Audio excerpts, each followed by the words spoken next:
Hello students, in today's lecture we are going to see about an emerging job field in the Indian market, sustainability career options. As countries race to achieve the net zero emissions as well as 2030 sustainable developmental goal targets, there will be huge opportunity for graduates passing out from the Indian universities in the sustainability area. That is why we have decided to take this topic today. So SDGs were adopted in 2015 by all United Nations members countries. India is one of them. The aim of the 17 SDG goals is peace and prosperity for people and planet, tackling climate change and working to preserve ocean and forest. And all of this have to be achieved by 2030. So we are all racing against time. These are the 17 developmental goals, and it covers everything so that we have peace and prosperity, as well as our natural resources are preserved for the generations to come. If you look at the current status of Sustainable Developmental Report given by the United States, the green indicators are the ones which tell that we are in the path. The orange and the red ones of varying shades tell that we are lagging behind. Very few like SDG 1, SDG 6, SDG 9, and we are on the right track. So what does it mean? We have got a long way to go and time is very limited. The only hope is the demographic dividend that India has, the youth and the job market. India has got a large population of youngsters, and these people are seeking jobs. If we are able to connect what we have to achieve in the sustainable developmental goals with the job market, we are ready for what has to be achieved. Now, let us look at the statistics to see how sustainable career options is the best option available for the youth today. Between 2015, when the SDG targets came into existence, to 2023, for which the ASHE, that is the higher education reports, are all India higher education reports are available, there has been a 30.4 increase in the enrollment of students. That is, there has been a 30.4 increase in the number of students attending colleges. And the number of colleges have also grown by 17.2%. The numbers are before you, but the jobs for the graduates in the market has not kept up with that. So these are some more statistics telling that there are nearly 4.5 crore students in higher education in India, and it is a huge number. So where are the jobs for all of them? So what is sustainable career? A sustainable career is one that promotes environmental protection, social well-being, or responsible economic growth.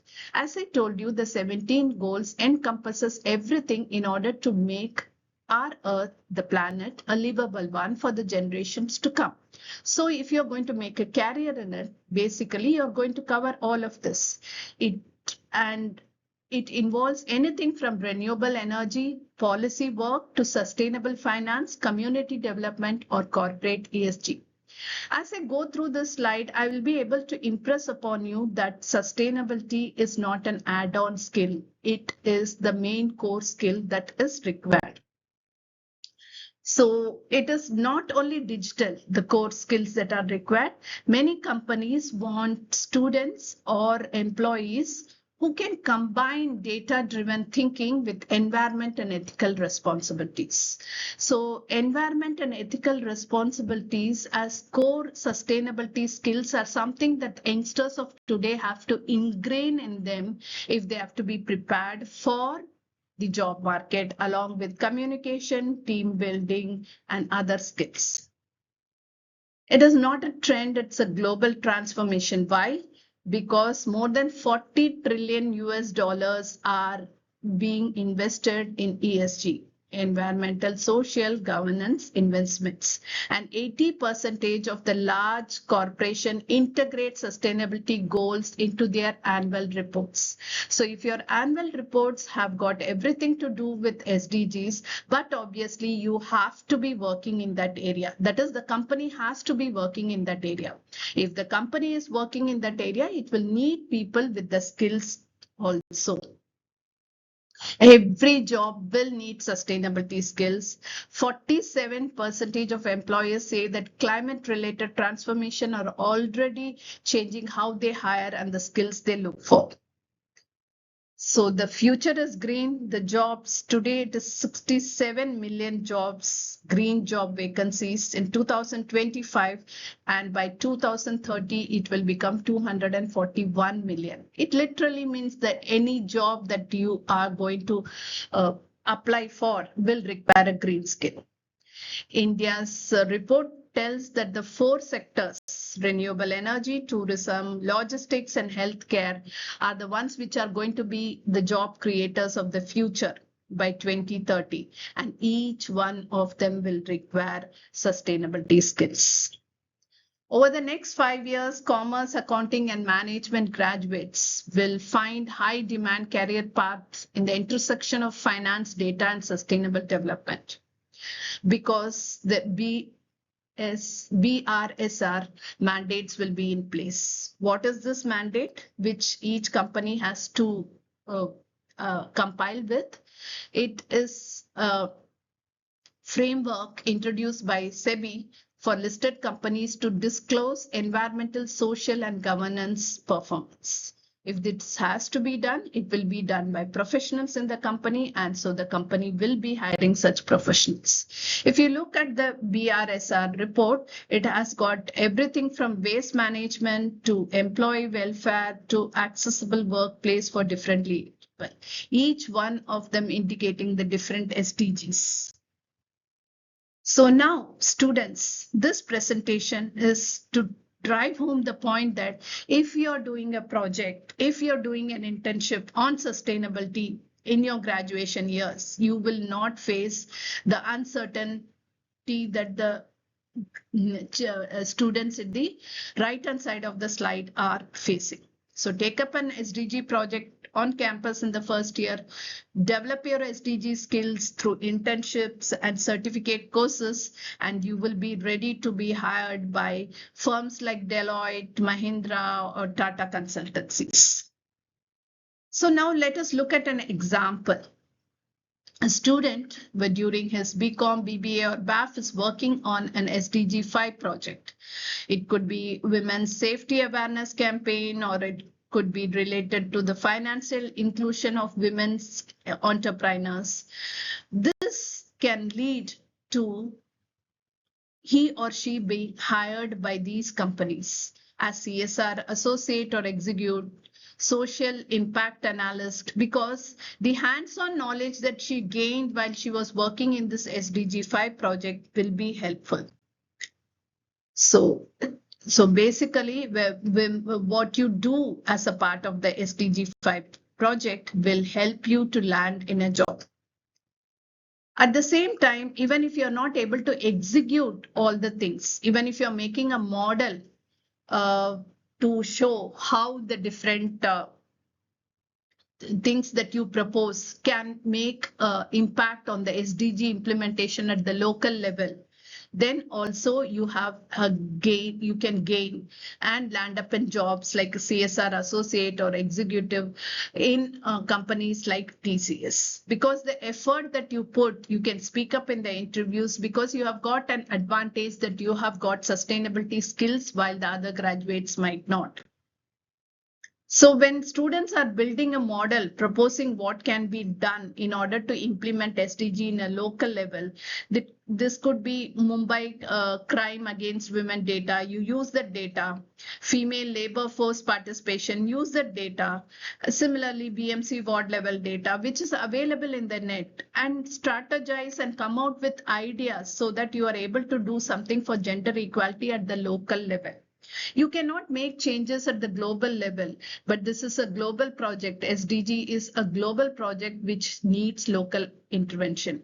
Throughout my slides, I've used tiny droplets of water. So what we are contributing is droplets of water in a mighty ocean.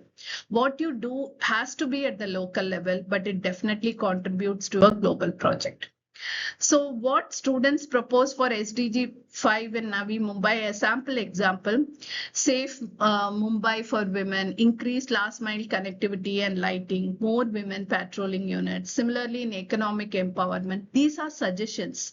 These are thoughts that have come to you after you have studied a lot on SDG 5. And this gives you an advantage for the job role as a CSR associate or executive, because this is an actual advertisement that is floating right now, because the job requirement has got conduct need assessment and stakeholder engagement. You have done it. You have studied on that particular thing, and you have surveyed women in Mumbai, interacted with NGOs and come up with this idea.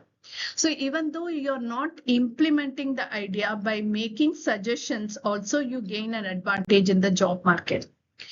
Your internal assessment has got a report which has to be written for 10 marks. The SDG, it has to have introduction, objectives, explanation of concepts, analysis, and conclusion. So basically, you have to tell why SDGs have to be implemented at the local level. What are your thoughts on it? Objectives, whichever SDG is allotted to you, how will you propose to implement it at the local level? Local level means in your own area, in your own ward, in your own city. Write on the SDGs that is allotted to you, give an idea to implement, and conclude it. Students will prepare and present a working or static model related to any of the SDGs. And this will be evaluated on these criteria. And what does it mean? How does the group function? So the group basically has got 5 or 6 members. So one person will be marked individually for the idea generation.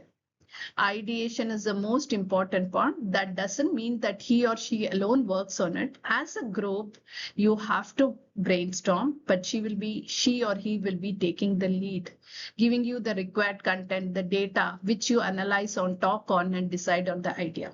Remember, idea is the one that is going to give you the final model. So if you have to be successful, each of the steps is important. The second student will be involved with report writing, which I have already mentioned. What are the things to be put? The third student will be the project leader or the coordinator, who will be arranging all the things for the model, and the fourth and the fifth students will be part of making the model. Let us see each one of them. Let us call the first student in the group as a creator.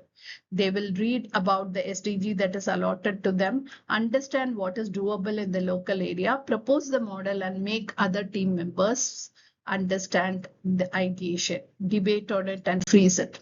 The reporter will talk about the report writing components, what needs to be done regarding it. The executor will coordinate with team members and get the things done on time, coordinate with the faculty, draw up the budget, and get the things. The sculptures, that is the fourth and the fifth, will be responsible for making the model, and as far as possible, a more sustainable material. So the SDG project team has got different tasks to do. Unless or until each of the job is completed, the project will not be completed. There is 10 marks allotted for the team and 20 marks for the individual responsibilities given. At the end of it, the team wins, the marks are given, or the team loses. There are no individual winners or losers in this particular project. So team SDG, are you ready to go? Thank you for your patient listening.